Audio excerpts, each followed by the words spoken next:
அருட்பெருஞ்சோதி அருட்பெருஞ்சோதி தனிப்பெரும் கருணை அருட்பெருஞ்சோதி. எல்லா உயிர்களும் இன்புற்று வாழ்க, வள்ளல் மலரடி வாழ்க வாழ்க. கொல்லா பரதம் குவளை எல்லாம் ஓங்குக, நல்லோ நினைத்த நலம் பெறுக, நன்று நினைத்த எல்லோரும் வாழ்க இசைந்து. உலக மக்களே, அறிவார்ந்த அன்பர்களே, ஆண்மைநேய ஒருமைப்பாடுடைய அன்பர்களே, வல்லப்பமனம் கருளிய திருவருட்பாவில் 4ஆம் திருமுறையில் பதிகம் 7 அதிசய மாலை பாடல்களுடைய விளக்கங்களை பார்த்து கொண்டிருக்கிறோம். அதிசய மாலை என்பது இறைவனிடம் எப்படியெல்லாம் அருளை பெற்றுக்கொண்டதை அதிசயமாக சொல்லுகிறார் என்பதை தான் பார்க்க போகிறோம். இறைவனுக்கு பிறகு, அதாவது இறைவன் ஆண்டு கொண்ட பிறகு, 9வது வயதிலே தன் மகனை ஆண்டு கொண்ட பிறகு வல்லற்பமானுடைய மறைப்புகளெல்லாம் நீங்கி எப்படியெல்லாம் இறைவன் அருளை பெற்றார் என்பதையும் பார்த்து கொண்டிருக்கிறோம். மறைப்பு என்பது வல்லற்பமான மண்ணுலைக்கு வருவிக்க உற்று 9 ஆண்டுகள் வரையிலும் தான் யார் என்ற நிலை அவருக்கு தெரியாது. 9வது ஆண்டில், வருவிக்க உற்று 9வது ஆண்டில் அருட்பெருஞ்சோதி ஆண்டவர் அவரை வந்து ஆட்கொண்ட பிறகு மறைப்பு நீங்குகிறது. அவர் யார் என்பதை உணர்ந்து கொள்ளுகிறார் என்பதை நாம் பார்த்து கொண்டிருக்கிறோம். இந்த மண்ணுலகம் பிரபஞ்சம் தோன்றிய காலத்திலிருந்தே சமயங்களும் மதங்களும் மார்க்கங்களும் எப்படியெல்லாம் தோன்றின என்பதையும், இந்த சமயங்களும் மார்க்கங்களும் மதங்களில் சொல்லப்பட்ட நெறிகளை கடைபிடித்து மக்கள் எல்லாம் எப்படியெல்லாம் துன்பப்பட்டார்கள் என்பதையும் நாம் பார்த்து கொண்டிருக்கிறோம். சமயங்களும் மதங்களும் மார்க்கங்களும் சாராத ஒரு மார்க்கத்தை, சமரச சுத்த சன்மார்க்க சங்கத்தை நிறுவி அதை செயலாற்றுவதற்காக தன் மகனை இந்த மண்ணுக்கு வருவிக்க உற்றவர் அருட்பெருஞ்சோதி ஆண்டவர். அந்த வகையில் இருந்து கொண்டு நாம் திருவருட்பாவை பார்த்து கொண்டிருக்கிறோம். அதனுடைய விளக்கங்களை நாம் பார்த்து கொண்டிருக்கிறோம். இன்று 7வது பாடல், அதிசய மாலை என்ற பதிகத்திலே இருக்கின்ற 7வது பாடல், சமயங்களும் மதங்களும் மார்க்கங்களும் சார்ந்த அந்த காலகட்டங்களில், வள்ளற்பெருமான் மறைப்போடு இருந்த காலகட்டங்களில் எப்படியெல்லாம் இறைவனை வேண்டினார் என்பதையும், அதன் பிறகு 9வது ஆண்டில் தந்தை வந்து ஆட்கொண்ட பிறகு தான் யார் என்ற நிலை உணர்ந்த பிறகு, சமரச சுத்த சன்மார்க்க சங்கத்தை பெற்ற பிறகு எப்படி இறைவனை வேண்டினார் என்பதையும், எப்படியெல்லாம் இறைவனிடம் அருளை பெற்றுக்கொண்டார் என்பதையும் நாம் பார்த்து கொண்டிருக்கிறோம். இந்த 7வது பாடலை நன்றாக கவனியுங்கள். ஆவா ஈது அதிசயம் ஈது அதிசயம் என் புகழுவேன், அடியாரெல்லாம் நினைந்து நினைந்து அடியாரெல்லாம் நினைந்து நினைந்து அவிழ்ந்து அக நெக்கு உருகி ஓவாமல் அரற்றிடவும், அவர்களுக்கு அருளால் மாயை உலகவிடை ஆனந்தம் உவந்து வந்து முயன்று பீவாய நரகினிடை விளக்கடவேன் எனைத்தான் சிவாய நமாயன புகழும் தெளிவுடையனாக்கி. நல்ல கவனிக்க நண்பர்களே, சிவாய நமயன புகழும் தெளிவுடையனாக்கி சாவாத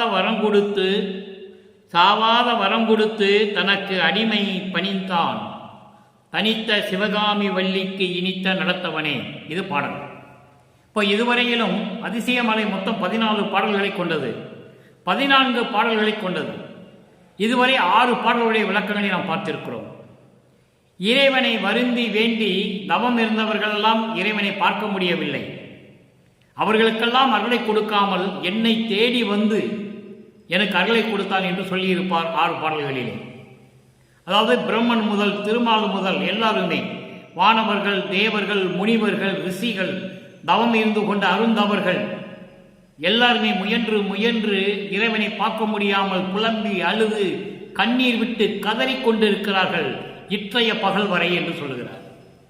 இதுவரை யாரும் இறைவனை பார்க்க முடியவில்லை. அவர்களுக்கு சமரச சுத்த சன்மார்க்க சங்கத்தினுடைய அதெல்லாம் அவர்களுக்கு தெரியாது, அந்த விதிமுறைகள்லாம் அவர்களுக்கு தெரியாது. அவர்களெல்லாம் சமயங்களும் மதங்களும் மார்க்கங்களிலே சார்ந்து இருந்தவர்கள். அவர்களாகவே சமயங்களை உருவாக்கினார்கள், அவர்களாகவே மதங்களை உருவாக்கினார்கள், மார்க்கங்களையும் உருவாக்கினார்கள். ஆனால் சமரச சுத்த சன்மார்க்க சங்கம் என்பது அருட்பெருஞ்சோதி ஆண்டவரால் உருவாக்கப்பட்டது. நிரந்தர தலைவர் அருட்பெருஞ்சோதி ஆண்டவர். நிரந்தர பொதுச் செயலாளர் வல்லற்பமானவர்கள். இதை நான் அடிக்கடி கூறுவதுண்டு. அதுதான் உண்மை, அதுதான் சத்தியம். ஆக இப்படி இருந்த காலகட்டங்களில் இறைவன்களை யாருமே பார்க்க முடியவில்லை. இப்போ அடியார்களை சொல்லுகிறார். அப்படியே படிப்படியாக குறைச்சி கொண்டு வந்துட்டு இருக்க. முதல்ல பதத்தலைவர்களை சொன்னார். பிரம்மன் திருமால் முதல் எல்லாருமே, ருத்திரன், மகேஸ்வரன், சதாசிவம் பதத்தலைவர்களை சொன்னார். அதுக்கப்புறம் அருந்தவர்களை சொன்னார், தேவர்களை சொன்னார், முனிவர்களை சொன்னார். 6 பாடல்களில் நாம் பார்த்து விட்டோம். யாருமே இறைவனை பார்க்க முடியவில்லை. இப்போ அடியார்களை சொல்லும்போது எப்படி சொல்லுகிறார்? நல்லா கவனிக்கணும். நீங்க திருவெட்பாவினுடைய பாடலுக்கு வரிகளுக்கு மட்டும் விளக்கம் சொல்லுவது நமது கடமை அல்ல. அது நம்ம வேலை கிடையாது. திருவெட்பாவில் கூறப்பட்ட அத்தனை உண்மைகளையும், வளர்ப்புமான் இறைவனால் கூறப்பட்ட அத்தனை உண்மைகளையும் மக்களுக்கு எடுத்து சொல்ல வேண்டும். அந்த பணியை தான் இறைவனுடைய தயவோடும் கருணையோடும் நான் புரிந்து கொண்டிருக்கிறேன், செய்து கொண்டிருக்கிறேன். அடியாரெல்லாம் நினைந்து அவிழ்ந்து அகநெக்கு உருக்கி ஓவாமல் அரைக்கிடவும். இந்த அடியார்கள் எல்லாம் இறைவனை பார்க்கணும்னு சொல்லி முயற்சி செய்து கொண்டிருக்கிறார்கள். எப்படி?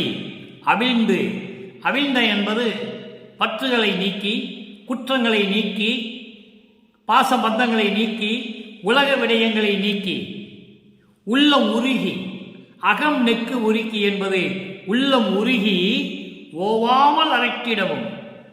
ஓவாமல் என்பது இடைவிடாது தொடர்ந்து அரக்கிடவும், புலம்பிடவும். இறைவனை பார்க்க வேண்டும் என்று புலம்புகிறார்கள். மனம் உருகி எல்லாம் புலம்புகிறார்கள். இறைவா, உன்னை பார்க்க முடியவில்லையே, நாங்கள் உன்னை பார்ப்பதற்கு என்னதான் செய்ய வேண்டும் என்று சொல்லி கண்ணீர் விட்டு அழுகிறார்கள்.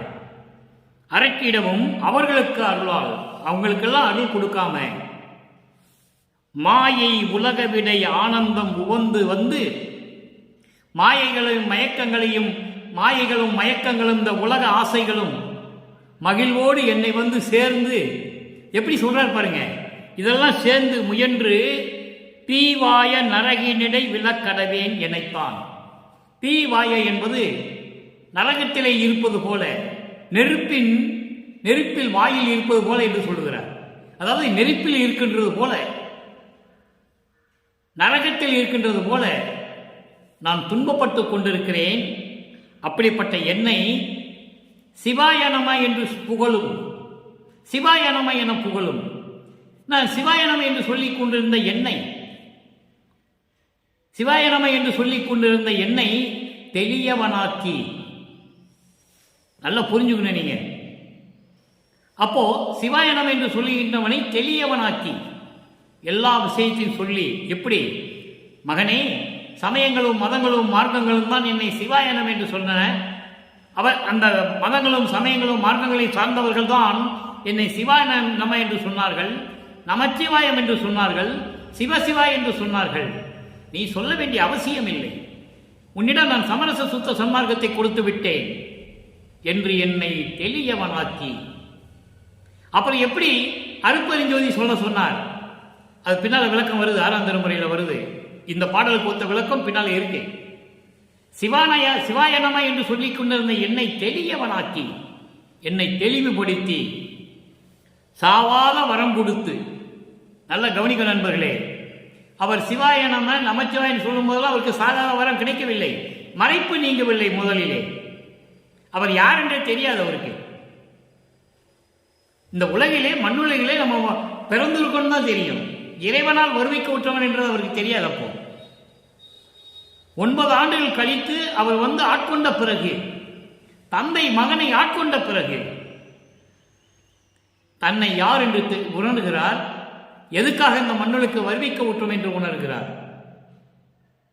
அதன் பிறகு சிவாயனம் என்று சொல்லிக் கொண்டிருந்த என்னை தெளியவனாக்கி, என்னை தெளிவுபடுத்தி, மதங்களும் மார்க்கங்களும் சமயங்களும் சாராத நிலையில் என்னை கொண்டு இருக்க வைத்து, சமரச சுத்த சன்மார்க்கத்தை கொடுத்து, சாகா வரமும் கொடுத்து, தனக்கு அடிமை பணித்தான், எனக்கு அடைக்கலம் கொடுத்தான், என்னை ஏற்றுக்கொண்டான். அடிமை பணித்தான் என்பது ஆட்கொண்டான். சாகா வரம் கொடுத்து என்னைக்கு அடிமை பணித்தான், என்னை ஆட்கொண்டான். தனித்த சிவகாமி வள்ளிக்கு இனித்த நடத்தவனே. ஒப்பற்ற என் அம்மை சிவகாமி வள்ளியின் உள்ளத்துக்கு இனித்த அருள் நடனம் செய்து கொண்டிருக்கின்ற, அருளாட்சி செய்து கொண்டிருக்கின்ற எனது இறைவனே, நடத்தரசனே, என் மன்னனே, என் தந்தையே, என் தாயே, அருப்பெருஞ்சோதியே என்று சொல்லுகிறார். அப்போ இங்க பாருங்க, இப்போ அந்த பாடலுடைய பதவுரை பார்த்து விட்டோம். இப்போ அந்த பாடலுடைய பொருள் நல்ல கவனிங்க. தன்னுடைய அடியார்கள் எல்லாம் உன்னை நினைத்து நினைத்து முயன்று முயன்று உன்னை பார்க்க வேண்டும் என்று சொல்லி ஓவாமல் இடைவிடாமல் அரற்றிடவும், நினைந்து நினைந்து மாயைகளையும் இந்த ஆசைகளையும் பற்றுகளையெல்லாம் நீக்கிய உனது அடியார்கள் உன்னை நினைந்து நினைந்து மனம் உருகி உன்னை பார்க்க வேண்டும் என்று எண்ணி, உன்னை பார்க்க வேண்டும் என்று எண்ணி இப்படியெல்லாம் மனம் உருகுகிறார்கள், புலம்புகிறார்கள். புலம்பிடவும் அவர்களுக்கு அருளவில்லை. அப்படியெல்லாம் அவர்களுக்கு அருளாதவன், அவர்களுக்கெல்லாம் அருளாத இறைவன், மாயைகளால் சூழ்ந்த உலகியலில் உள்ள ஆசைகளை எல்லாம் நான் ஏற்றுக்கொண்டிருந்த காலகட்டங்களில், இதுதான் உலக வாழ்க்கை, இதுதான் வாழ்க்கை என்று நான் நினைத்துக் கொண்டிருந்த காலகட்டங்களில், மாயைகளும் மயக்கங்களும் இந்த உலக ஆசைகள் எல்லாம் என்னை சூழ்ந்து கொண்டு இருந்த நேரத்தில் தீ வாய நரகினிடை விழக்கடவேன் அப்படின்னு சொல்றேன். நெருப்புல விழுந்தது போலவும் நரகத்தில் தள்ளிவிட்டா எப்படி இருக்குமோ அப்படிப்பட்ட துன்பங்களை எல்லாம் அனுபவித்துக் கொண்டிருந்த நான், என்னை சிவாயனமா என்று சொல்லிக் கொண்டிருந்த என்னை தெளிவனாக்கி எனக்கு தெளியப்படுத்தி, மதங்களும் மார்க்கங்களும் சமயங்களும் இல்லாத ஒரு மார்க்கத்தை எனக்கு கொடுத்து, சமரச சுத்த சன்மார்க்கத்தை கொடுத்து, அதான் தெளிவனாக்கி என்று சொல்லுகிறார். சமயங்களும் மதங்களும் மார்க்கங்களும் சூழ்ந்திருந்த காலகட்டங்கள் 4 யுகங்களிலே, கிரேத யுகம், திரேத யுகம், துவார யுகம், கலியுகம். கலியுகத்தின் முடிவிலே தானே வல்லற்பமான வருவிக்க உற்றார். கலியுகம் முடிந்து விட்டது என்பதை தெளிவாக சொல்லுகிறார்கள் வல்லப்பமானவர்கள். 1900 ஆண்டு முதல் கலியுகம் முடிந்து விட்டது. இப்போ ஒளியுகத்தில் இருந்து கொண்டிருக்கிறோம், சமரச சுத்த சன்மார்க்க காலத்தில் இருந்து கொண்டிருக்கிறோம். அப்படிப்பட்ட மதங்களும் மார்க்கங்களும் சமயங்களும் சாராத நிலையில் எனக்கு சமரச சுத்த சன்மார்க்க சத்திய நெறிகளை சொல்லிக் கொடுத்து என்னை தெளிவனாக்கி, சாதா வரமும் கொடுத்து என்னை ஆட்கொண்டான், எனக்கு அடிமை பணித்தான். ஒப்பற்ற தனி நிலையில் இருக்கின்ற எனது அம்மை சிவகாமி வள்ளியின் மனதிற்கு இனித்த, உள்ளத்திற்கு இனித்த நடத்தரசனே, அருப்பெருஞ்சோதியே என்று சொல்லுகிறார். இது பாடலுடைய விளக்கம். இப்ப இந்த பாடலிலே கூறப்பட்ட 3 நிலைகளுக்கு விளக்கம் தர வேண்டும். அடியாரெல்லாம் நினைந்து நினைந்து அமிழ்ந்த அக நெக்கு உருக்கி, அப்போ அடியார்களெல்லாம் பார்க்க முடியவில்லை இறைவனை. 2வது, மாயை உலகிடை அனந்தம் உவந்து வந்து முயன்று தீவாயை நரகிடினை விலக்கடவேன். என்னை மாயைகளும் மயக்கங்களும் சூழ்ந்து கொண்டு உலக விடயங்களிலே சிக்கிக்கொண்டு நான் துன்பப்பட்டுக் கொண்டிருந்தது நெருப்பிலே இருந்தது போல இருந்தது. நரகத்திலே தள்ளிவிட்டால் எப்படி துன்பப்படுவேனோ அப்படி நான் துன்பப்பட்டேன் என்று சொல்லுகிறார். அடுத்து, யாருக்கும் கொடுக்காத ஒரு நிலை, என்னை தெளியவனாக்கி, சிவாயனம் என்று சொல்லிக் கொண்டிருந்த என்னை தெளியவனாக்கி எனக்கு அறிவை கொடுத்து, மதங்களும் சமயங்களும் மார்க்கங்களும் சாராத ஒரு சமரச சுத்த சன்மார்க்க சங்கத்தை என்னிடம் ஒப்படைத்து எனக்கு சாகா வரத்தையும் கொடுத்து தனக்கு அடிமை அளித்தான் என்று சொல்லுகிறார். ஆக இந்த 3 நிலைகளுக்கும் சமரச சுத்த சன்மார்க்கத்தை பெற்ற பிறகு, இறைவன் தன்னை ஆட்கொண்ட பிறகு, தான் யார் என்ற நிலையை உணர்ந்த பிறகு, 6ஆம் திருமுறையிலே எப்படியெல்லாம் இந்த அதிசயமாலை பாடலுக்கு ஒத்த பாடல்களை அங்கே அருளியிருக்கிறார் என்பதை பார்க்க போகிறோம். இன்று நாம் பார்த்த அதிசயமாலை 7வது பாடலுக்கு 6ஆம் திருமுறையிலே ஒவ்வொரு பதிகத்திலும் 7வது பாடல் எப்படி இருக்கிறது என்பதை நாம் பார்க்க போகிறோம். நன்றாக கவனித்துக் கொண்டே வாருங்கள். ஆறாம் திருமுறை பதிகம் 14 சிற்சபை விளக்கம். வல்லப்பெருமான் அவர்கள் திருமுல்லை வாயிலிலே மாசிலாமணி என்று சொல்லுவார்கள், திருவற்றியூரிலே தியாகராஜ பெருமான் என்று சொல்லுவார்கள், சிவபெருமான் என்று சொல்லுவார்கள், திருவழித்தாயத்திலே கந்த விடை கட்டின பித்தனை என்று சொல்லுவார். இப்படி ஒவ்வொரு ஊரிலும் இறைவன் எப்படி இருந்தார் என்பதை தெளிவாக வல்லப்பெருமான் கூறியிருக்கிறார்கள். அப்பொழுது மதங்களும் சமயங்களும் மார்க்கங்களும் சூழ்ந்திருந்த காலகட்டங்கள். அதன் பிறகு சமரச சுத்த சன்மார்க்க சங்கத்தை பெற்ற பிறகு அதே இறைவன் தான் அருப்பெருஞ்சோதி ஆகிறார். அருப்பெருஞ்சோதி என்று சொன்னால் அங்கே மதங்களும் சமயங்களும் மார்க்கங்களும் ஜாதிகளும் இல்லை என்பதை நீங்கள் புரிந்து கொள்ள வேண்டும். அப்படிப்பட்ட ஒரு நிலையில் இருக்கின்றவன் அருப்பெருஞ்சோதி. அருப்பெருஞ்சோதியை பற்றி யாருக்குமே தெரியாது இந்த பிரபஞ்சத்திலே, வல்லப்பெருமான் ஒருவருக்கு தான் தெரியும். அதை நம்ம அருப்பெருஞ்சோதி அகவலிலே கண்கூடாக பார்க்கலாம். நிறைய இடங்களில் வல்லப்பெருமான் சொல்லுகிறார். இப்போ சிற்றபை விளக்கம் 7வது பாடல். இங்கே 7வது பாடல், அங்கே அதிசய மாலையில் 7வது பாடலை பார்த்தோம்.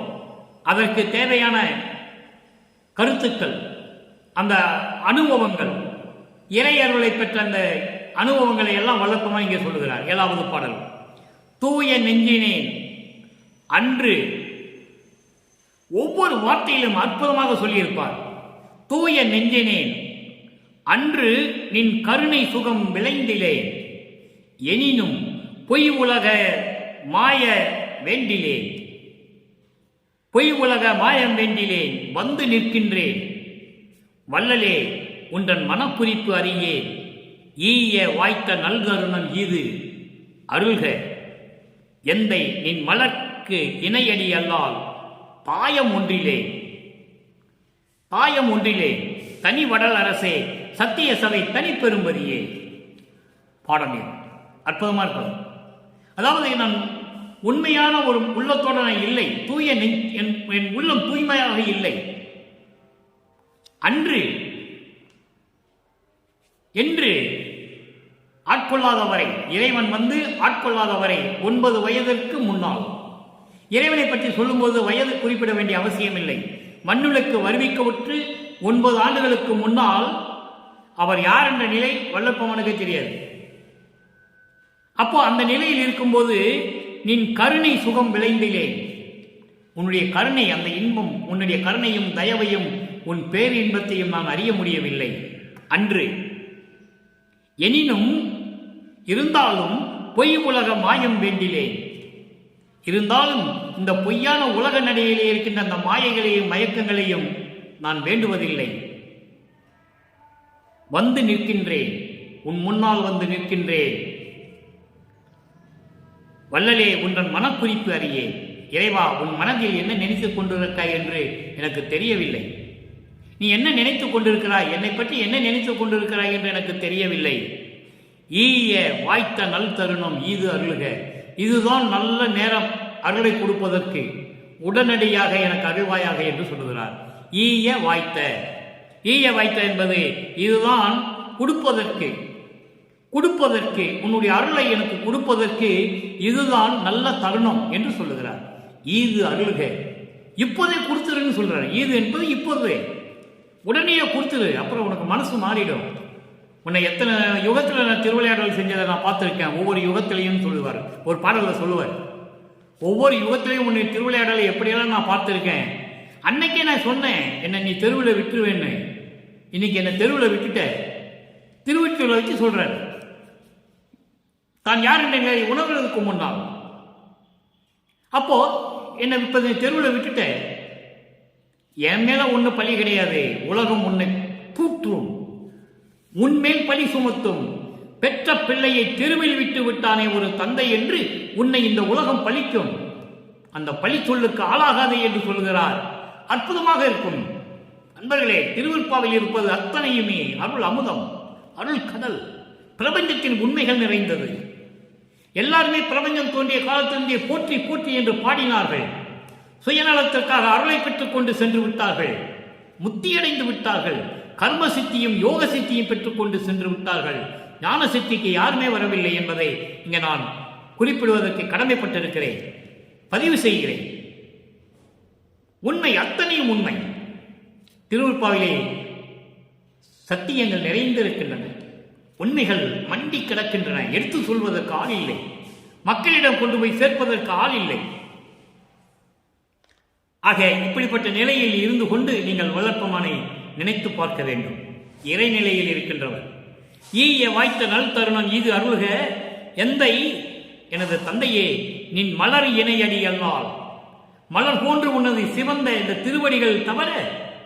திருவடிகளை தவிர தாயம் ஒன்றில்லை, வேற எதுவுமே எனக்கு அடைக்கலம் இல்லை, வேற எதை பற்றி பேசுவதற்கு எனக்கு உரிமையும் இல்லை. உன் திருவடிகள் தான் எனக்கு அடைக்கலம் தஞ்சம் என்று சொல்லுகிறார். தனி வடல் அரசே என்று சொல்லுகிறார் பாருங்க. தனித்த இறைவன், யாரிடையும் ஒப்பிட முடியாத இறைவன், யாருக்கும் தெரியாத இறைவன், ஆதியும் அந்தமும் எல்லாம் தோன்றிய அருப்பெருஞ்சோதி, தனி வடல் அரசே, வடலூரில் இருக்கின்ற அரசே, சத்திய சபை தனி பெரும்பதியே, சத்திய ஞான சபையிலே அருளாட்சி செய்து கொண்டிருக்கின்ற ஒப்பற்ற நிலையில் இருக்கின்ற ஒரே தலைவனே, ஒரே இறைவனே, ஒரே இயற்கை உண்மை விளக்க கடவுளே, அருப்பெருஞ்சோதியே என்று சொல்லுகிறார். அடுத்து அருள் விளக்கமாலை 37வது பதிகம், அருள் விளக்கமாலை 7வது பாடல். அதிசய மாலை என்று நாம் 4ஆம் திருமுறையிலே பார்த்த 7வது பாடலுக்கு அருள் விளக்க மாலையிலே அருள் பெற்றதை எப்படி அதிசயமாக பார்க்கிறார் என்பதை சொல்லுகிறார். நன்றாக கவனியுங்கள். 7வது பாடல். கரைந்து விடாது என்னுடைய ஞாபகத்தே இருந்து கனத்த சுவை தருகின்ற கற்கண்டே, கனிவாய் விரைந்து வந்து என் துன்பமெல்லாம் தவிர்த்த அருள் அமுதே, மெய் அருளே, மெய்யாகி விளங்குகின்ற விளக்கே. நல்லா கவனிக்கணும், நீங்க எவ்வளவு அற்புதமா சொல்றாருங்கிறத உங்களுக்கு புரியணும். மெய்யாகி விளங்குகின்ற விளக்கே, திரைந்த உடல் விரைந்து உடனே பொன் உடம்பே ஆகி திகழ்ந்து அழியாது ஓங்க அருள் சித்த மெய் சத்தே வரைந்து என்னை மனம் புரிந்து பொது நடம் செய் அரசே, மகிழ்வோடு நான் புணர்ந்திடும் சொன்மாலை அணிந்தருளே. இது பாடல். நாக்கில் கற்கண்டு போட்டா கரைஞ்சி போகாம இருக்கணுமா? அதான் அந்த நாக்கில் அந்த இனிப்பு தெரியுமா?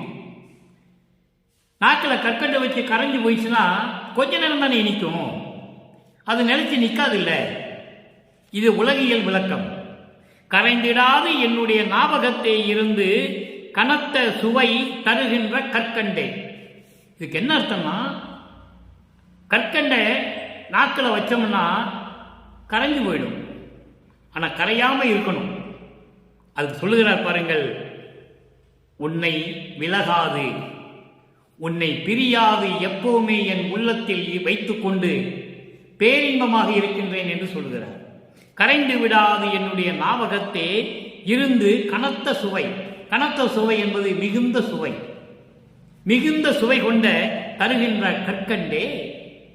இறைவனை செல்லமாக கூப்பிடுகிறார், இறைவனை செல்லமாக சொல்லுகிறார்.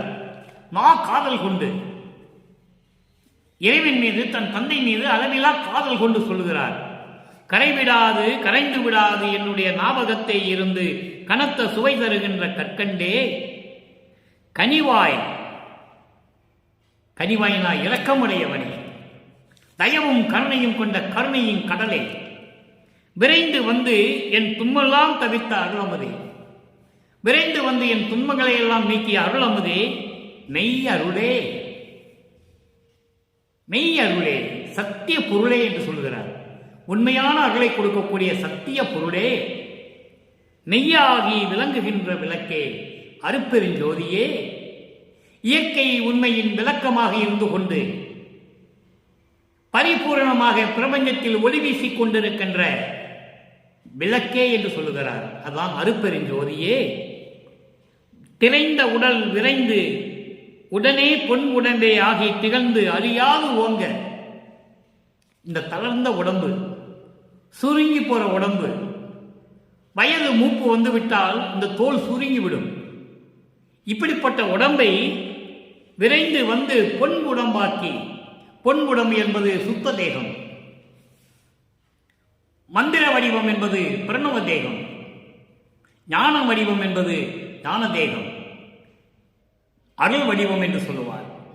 ஆக சுத்த உடம்பாக்கி திகழ்ந்து அழியாது விளங்க அருள் சித்தே மெய் சத்தே வரைந்து, அருள் சித்தையும் மெய் சித்தையும், மெய் சித்து என்பது இயற்கை உண்மையின் விளக்கங்களையும் அருள் சித்துகளையும் எல்லா சித்துகளையும் எனக்கு கொடுத்து வரைந்து என்று சொல்லுகிறார். வரைந்து என்பதால் என்னிடம் கொடுத்து என்னை மனம் புரிந்து, மனம் புரிந்து என்பது ஆட்கொள்வது, இரண்டரை கலப்பது, புணர்ந்து கொள்ளுவது என்று சொல்லுவார்.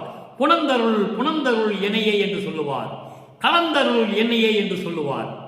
அற்புதமாக இருக்கும். ஆக மனம் புரிந்து என்பது இரண்டரை கலப்பது. இறைவன் தன்னோடு இரண்டரை கலப்பதை மனம் புரிந்து என்று சொல்லுகிறார். நல்லா ஞாபகத்தில் வச்சுக்கணும். நீங்க மனம் புரிந்து என்பதை கல்யாணம் பண்றது இல்லை. உலகியல் விளக்கம் மனம் புரிந்து என்பது கல்யாணம் பண்றது, திருமணம் பண்ணுவது. இது அப்படி அல்ல. மனம் புரிவது என்பது இரண்டரை கலப்பது. இறைவன் தன்னோடு இரண்டரை கலந்ததை மனம் புரிந்து என்னோடு இரண்டரை கலந்து பொது நடம் செய் அரசே, சத்திய ஞான சபையிலே அருளநடம் செய்து கொண்டு அருளாட்சி செய்து கொண்டிருக்கின்ற எனது இறைவனே, மகிழ்வோடு நான் புனைந்திடும் சொன்மாலை அணிந்து அருளே. நான் மகிழ்வோடு பாடுகின்ற எனது பாடல்களை ஏற்றுக்கொண்டு, நான் மகிழ்வோடு சொல்கின்ற எனது விண்ணப்பங்களை ஏற்றுக்கொண்டு, நான் மகிழ்வோடு சொல்கின்ற இணைய முறையீடுகளை ஏற்றுக்கொண்டு எனக்கு அருள்வாயாக என்று சொல்லி இந்த அருள் விளக்க மாலையிலே கூறுகிறார். ஆக இன்று நாம் பார்த்த 4ஆம் திருமுறையிலே அதிசய மாலை பாடலில் சொல்லப்பட்ட கருத்துக்களுக்கு 6ஆம் திருமுறையிலே 7வது பாடல்களிலே எப்படி விளக்கம் இருக்கிறது என்பதை பார்த்து கொண்டிருக்கிறோம். அடுத்த நிலை, இதெல்லாம் புழுத்தாகிவிட்டது. ஆண்டு அருளிய அந்த விதத்தை அதிசயமாக சொல்லுவது, வியந்து சொல்லுவது. அங்கே அதிசயமாலை என்று சொல்லுவார். சமரச சுத்த சன்மார்க்கத்தை பெற்ற பிறகு இறைவன் ஆண்டு அருளிய அருமையை வியத்தல். வியத்தல் என்பதை அதிசயமாக சொல்லுதல், அதிசயமாக சொல்லுதல். அது 7வது பாடல், 48வது பதிகம் 7வது பாடல். அன்பிலே பழுத்த தனி பழம் என்கோ, அன்பாலே பழுத்த சுவை மிகுந்த பழம் என்று உன்னை சொல்லுவதா? என்கோ என்று சொன்னால் சொல்லுவதா என்று பொருள்.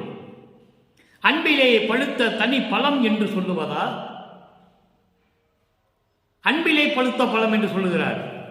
பழத்தை கனிய வைப்பதல்ல, புகை மூட்டம் போட்டோ இந்த பழம் பழுக்க வேண்டும் என்பதற்காக வேறு ரசாயன பொருள்களை சேர்த்தோ பழத்தை பழுக்க வைப்பதல்ல. அன்பிலே பழுத்த தனி பழம். எவ்வளவு அற்புதமா சொல்றாருன்னு நீங்க பார்க்கணும். அன்பிலே எனக்கு கிடைத்த ஒப்பற்ற இறைவனே என்று உன்னை சொல்லுவதா? அறிவிலே அறிவறிவு என்கோ, அறிவிலே அறிவறிவு என்கோ என்பது உயிர் நேயம் கொண்ட, உயிர் நேயம் கொண்ட தயவும் கருணையும் உடைய பேரின்பமான கடவுள் என்று சொல்லுவதா? அறிவுக்கு அறிவு என்கோ, இன்பிலே நிறைந்த சிவபதம் என்கோ, பேரின்பத்திலே கிடைத்த பரிபூர்ணமாக என்னுடன் விளங்கிக் கொண்டிருக்கின்ற சிவநிலையில் இருக்கின்ற இறைவன் என்று சொல்லுவதா? சிவபதம், சிவபதம் என்று சொல்லுவதா? சிவநிலையிலே 16வது நிலையிலே ஞானத்தின் ஞான நிலையிலே இருக்கின்ற, கடவுள் நிலையில் இருக்கின்ற, சிவவெளியிலே இருக்கின்ற இறைவன் என்று சொல்லுவதா? என் உயிர் துணைப்பதி என்று சொல்லுவதா? என் உயிர் துணைப்பதி என்கோ, என் உயிருக்கு துணையாக இருக்கின்ற இறைவன் என்று சொல்லுவதா? வன்பிலா மனத்தே வயங்கும் ஒளி என்கோ, வஞ்சகம் இல்லாத, மதங்களையும் மார்க்கங்களையும் சமயங்களையும் சாராத வயங்கும் ஒளி என்று சொல்லுவதா? அருப்பெருஞ்சோதி என்று சொல்லுவதா? மண்ணும் அம்பலத்தரசு என்கோ, நிலை பேருடைய, நிலையாக இருக்கக்கூடிய அம்பலத்திலே இருக்கின்ற அரசன் என்று சொல்லுவதா? என் புரி, என் புரி அழியா பொன்புரியாக்கி என்னை ஆண்டு அருளிய நிலையே. என் புரி என்பது இந்த எலும்புகளும் சதைகளும் நரம்புகளாலும் சூழப்பட்ட இந்த உடம்பை அழியாத பொன் உடம்பாக்கிய உன்னுடைய அருளை நான் என்னவென்று சொல்லுவது? உன்னை என்னவென்று சொல்லுவது நான் என்று சொல்லுகிறார். பொன்புரி அழியா, என்புரி அழியா பொன்புரி ஆக்கி என்னை ஆண்டு அருளிய நிலையே என்று சொல்கிறார். எவ்வளவு அற்புதம் பாருங்க. இறைவன் தன்னை ஆட்கொண்ட பிறகு அந்த அதிசயத்தை வியந்து சொல்லுகிறார். அன்பிலே பழுத்த பழம் என்று சொல்லுவதா உன்னை? உயிர் நேயமுடைய தயவும் கருணையும் கொண்ட இறைவன் என்று சொல்லுவதா? பேரின்பம் நிறைந்த சிவனை சிவவெளியில் இருக்கின்ற கடவுள் என்று சொல்லுவதா? என் உயிருக்கு துணையாக இருக்கின்ற இறைவன் என்று சொல்லுவதா? வஞ்சகம் இல்லாத சமயங்களையும் மதங்களையும் மார்க்கங்களையும் இந்த வஞ்சகங்களெல்லாம் இல்லாத ஒரு இறைவன் என்று நான் உன்னை சொல்லுவதா? அதை தான் அகவலிலே சொல்லுவார். சாதி மதமும் சமயமும் பொய்யென ஆதியில் உணர்த்திய அருட்பெருஞ்சோதி. சாதி மதமும் சமயமும் காணா ஆதியநாதையாம் அருட்பெருஞ்சோதி. அதை தான் இங்கு சொல்கிறார். பண்பிலா மனத்தே உயிர் ஒளி விளங்கும் வியங்கும் ஒளி என்கோ. அப்படிப்பட்ட இறைவனை உன்னை எப்படி என்று சொல்லுவது என்று சொல்லுகிறார். அடுத்து பாருங்க, 56வது பதிகம் இறை இன்ப குலைவு. இறை இன்ப குலைவு இறைவனிட்ட பெற்ற பிறகு, இறைவன் ஆண்டு கொண்ட பிறகு அந்த இறை நிலையை எப்படி சொல்லுவது? அதில் 7வது பாடல், அங்கேயும் 7வது பாடல். இன்று நாம் பார்த்த 4ஆம் திருமொழிகளுடைய அதிசய மலைக்கு இங்கே 7வது பாடலிலே விளக்கம். ஓவாது உண்டு படுத்து உறங்கி உணர்ந்து விழித்து கதை பேசி உடம்பு நோவாது உள்ளம் அடக்காது ஓஹோ நோம்பு கும்பிட்டே சாவாவரமும் சித்தியெல்லாம் தலைத்த நிலையும் சன்மார்க்க சங்க மதிப்பும் பெற்றேன். எப்படி சொல்றார் பாருங்க. ஓவாது உண்டு. அடியார்களாம் எப்படி இறைவனை நினைந்து நினைந்து இறைவனை பார்க்க முடியவில்லை என்று சொல்லி அழுகிறார்கள், புலம்புகிறார்கள் என்று நாம் பார்த்தோம். அதாவது நான் எந்த விதமான நோன்பும் எடுக்கவில்லை, படுத்து உறங்கவும் இல்லை. ஐயோ உறங்கிவிட்டோமே என்று உணர்ச்சி மிகுந்து எழுந்து கதை பேசவும் இல்லை. உடம்பு நோவாது உள்ளம் அடக்காது ஓஹோ நோம்பு கும்பிட்டேன். ஓஹோ நோம்புன்னா பெரிய பெரிய நோம்பு, விரதம் சொல்லுவாங்கல்ல, அப்படியே நோம்புகள்லாம் கும்பிட்டு சாகாத வரமும் சித்தியெல்லாம் தலைத்த நிலையும் சன்மார்க்க சங்க மதிப்பையும் பெற்றேன். சாவா வரமத்தை பெற்றுக்கொண்டேன், சித்தியெல்லாம் தலைத்த நிலையும் பெற்றுக்கொண்டேன், சன்மார்க்க சங்க மதிப்பும் பெற்றேன். இதை ஒரு இடத்திலே சொல்வார் வழக்கமானவர்கள் 6ஆம் திருமுறையில். இந்த பாடலை அடிக்கடி கூறுவதுண்டு. நோவாமல் நோன்பு என்னை போல் நோற்றவரும், எஞ்ஞான்றும் சாகாவரம் என்னை போல் சார்ந்தவரும், தேவானின் பேரருளை என்னை போல் பெற்றவரும், எவ்வுலகில் யார் உலர் சற்றே அறை என்று சொல்லுவார். அறை என்பது சொல்லு என்று சொல்லுவார். இதை எப்படி சொல்லுகிறார் என்றால், மற்றவர்களைப் போல இந்த பிரபஞ்சத்தில் தோன்றியவர்கள் எல்லாம் கடலுக்கடியிலே போய் தவம் இருந்தார்கள், அடர்ந்த காட்டுக்குள்ளே போய் தவம் இருந்தார்கள், குகைக்குள்ளே போய் தவம் இருந்தார்கள், மலைக்கு அடியிலே போய் தவம் இருந்தார்கள், வேதம் ஓதி தீயை வளர்த்து தீயை மேல் ஊசி பலகையை போட்டு ஒத்த காலில் நின்று தவம் பண்ணான். அப்படியெல்லாம் நான் செய்யவில்லை. அப்படி இருந்தும் கூட எப்பொழுதுமே சாகாமல் இருக்கிறதுக்காக சாகா வரத்தை எனக்கு கொடுத்தாய், உன்னுடைய பேரர்களையும் கொடுத்தாய். என்னை போல் பெற்றவர்கள் இந்த பிரபஞ்சத்தில் யார் இருக்கிறார்கள், இப்போ நீ சொல்லு என்று கேட்கிறார். அதற்கு ஒரே பதில் கூறுகிறார் அவருடைய தந்தை அருட்பெருஞ்சோதி. சாவா நிலை இது தந்தனம் உனக்கே ஆவா என அருளிய அருட்பெருஞ்சோதி. அங்கே கேள்வி கேட்கிறார், பதில் அகவலிலே சொல்லுகிறார். அவங்க அப்பா அப்படி சொன்னாரா? இவர் அப்பாட்ட கேள்வி கேட்கிறாரு. என்ன மாதிரி யாராவது இருந்தாங்களா, யாருக்காவது நீ கொடுத்துருக்கியா, எனக்கு தெரியாம யாருக்காவது கொடுத்துருக்கியான்னு சொல்ற கேட்கிறேன். அதுக்கு அவர் சொல்றாரு, இல்லை மகனே, சாவா நிலை இது தந்தனம் உனக்கே. இந்த பிரபஞ்சத்தில் வேற எவனுக்கு நான் கொடுக்கல, உனக்கு மட்டும் தான் கொடுத்துருக்கேன். ஆவா என அருளிய அருட்பெருஞ்சோதி சத்தியத்தோடும் உறுதியோடும் எனக்கு அருளியவர் அருட்பெருஞ்சோதி என்று சொல்கிறார். அதுதான் இங்கு சொல்லுகிறார். சாகா வரமும் பெற்றேன், சித்தியெல்லாம் தலைத்த நிலையும் பெற்றேன், சன்மார்க்க சங்க மதிப்பும் பெற்றேன். சமரச சன்மார்க்க சங்கத்தை நான் வச்சுக்கிட்டேன், அதையும் பெற்றுவிட்டேன். என் சதுர்ஜான் பெரிதா, இதுதான் என்னுடைய தவம். இது என்னுடைய தவம் தான் பெருசா? என்னுடைய இறை ஆற்றல் பெரிதா? பெரிது, என்னுடைய இறையாற்றல் பெரிது. என் சரித்திரத்தை ஆவா நினைக்கில் அதிசயம். அங்கு அதிசய மாலையிலே பாட்டு பாடுவார். 4ஆம் திருமுறையிலே இதை பெற்ற அதிசயத்தை சொல்லுகிறார். என் சரித்திரத்தை ஆவா நினைக்கில் அதிசயம். என் வரலாற்றை நினைக்கும் போது, என் சரித்திரத்தை நினைக்கும் போது ஆகா என்று எனக்கு அதிசயமாக இருக்கிறது.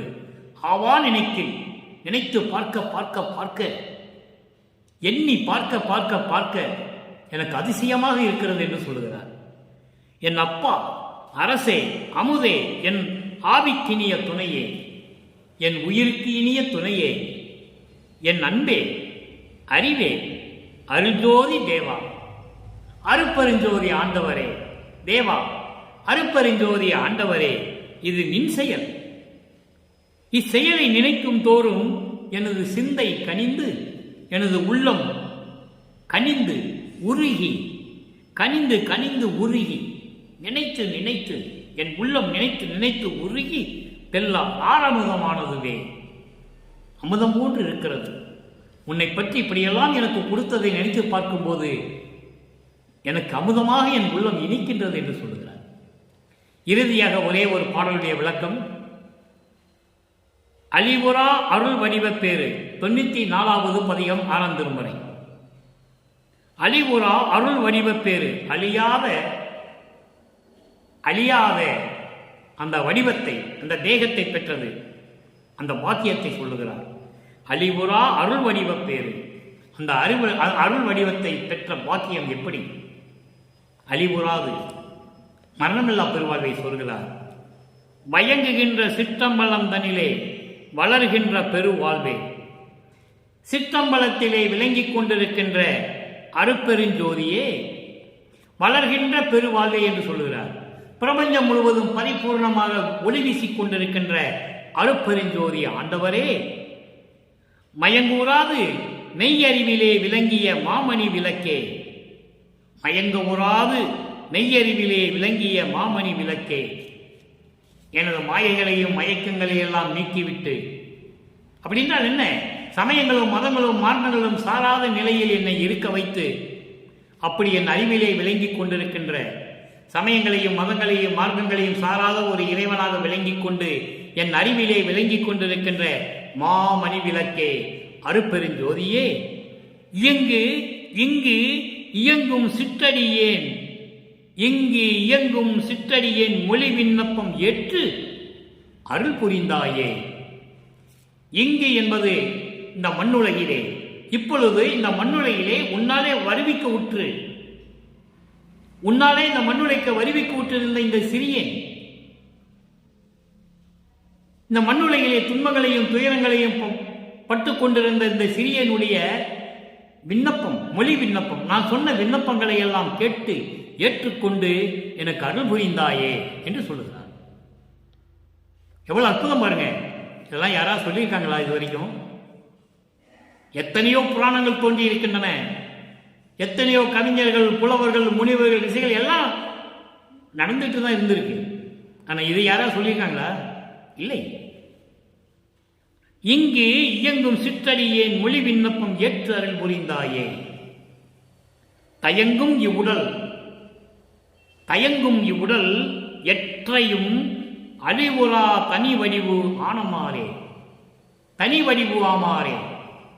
தயங்கும் உடல், அழியக்கூடிய, தளரக்கூடிய, சுருங்கி எலும்பாக போகக்கூடிய இந்த உடம்பை எற்றையும் என்றால் என்றும், எவ்விடத்தும், எவ்விதத்தும், எவ்வளவும், எவ்வுலகிலும், அதை எற்றையும் என்று சொல்லுகிறார்.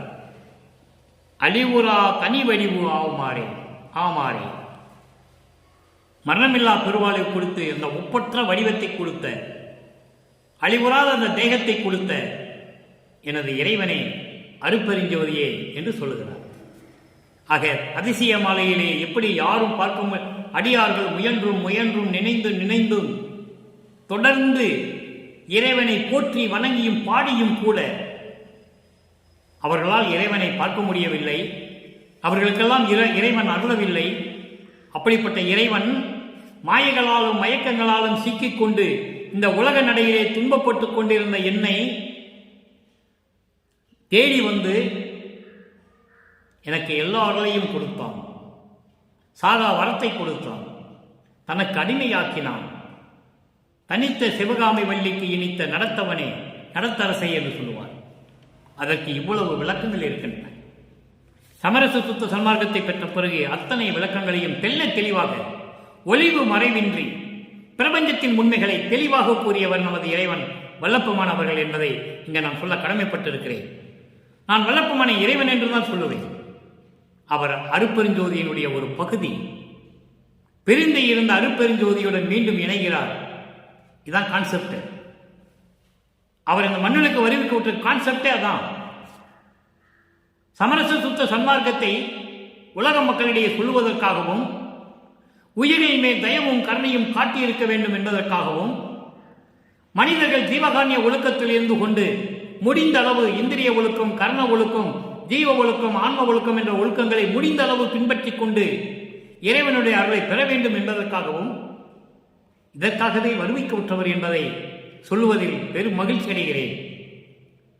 ஆக அவர் இறைநிலையிலே இறைவனாகவே வந்தவர். இறுதியாக 51 ஆண்டுகள் இந்த மண்ணுலகிலே தோன்றும் துணையாக இருந்து கொண்டு தக்க நேரத்தில் அந்த 5 தொழில்களையும் இறைவன் தன் மகனுக்கு முடிசூட்டுகிறார்.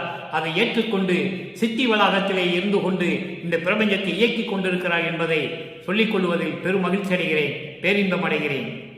எனவே அன்பர்களே, அப்படிப்பட்ட இறைவனை நீங்களும் வணங்க வேண்டும். அருட்பெருஞ்சோதி தான் இறைவன்.